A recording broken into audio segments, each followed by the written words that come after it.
Last October, a 34-year-old marathoner named David Chen was asleep when a thumbnail-sized patch on his chest detected something his doctor had missed for 6 years. A hidden heart arrhythmia that kills 325,000 Americans annually without warning. The patch didn't just alert him, it adjusted his chemistry before he even woke up. What I'm about to show you is the most radical transformation in medicine since the discovery of antibiotics. Within 24 months, your annual checkup will be completely obsolete. We are witnessing the death of static medicine, and you are about to become a living, real-time data stream. For 150 years, medicine has worked the same way. You feel sick, you visit a doctor, they guess what's wrong, and you swallow the same pill as millions of others. This is reactive medicine, and it's failing us. One-size-fits-all prescriptions work for roughly 50% of patients. The other half? Wrong dose, wrong timing, wrong drug entirely.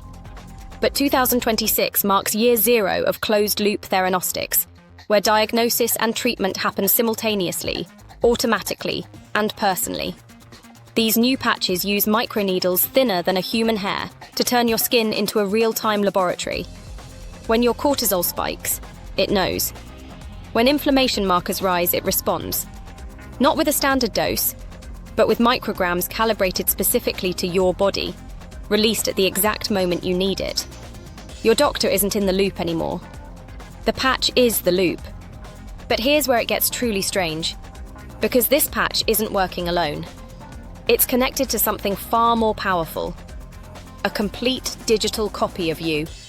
Imagine a virtual replica of your entire biology, your genome, your microbiome, your organ function, and your stress responses, all simulated in a cloud-based model that runs 24 hours a day.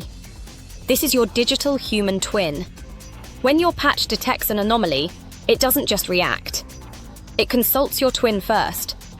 The AI runs thousands of simulations. If we released 0.3 milligrams of medication now, what happens to this specific patient's kidney function in 72 hours? The twin already knows. It's already tested it. On you, without touching you. David Chen is alive because his digital twin had been modeling his cardiac rhythm for months. When reality deviated from the simulation by just 4%, the system flagged it instantly and closed the gap.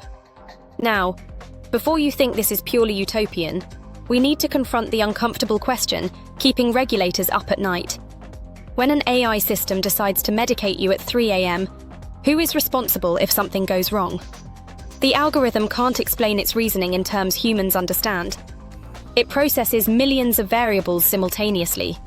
But the why behind its decisions remains hidden inside a black box.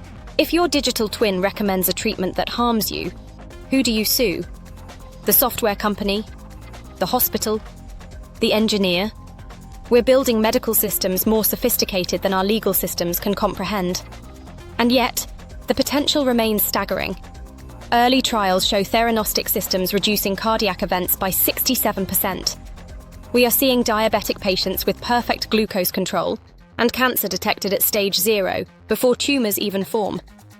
The question isn't whether this technology is coming. It's whether we'll be ready for it.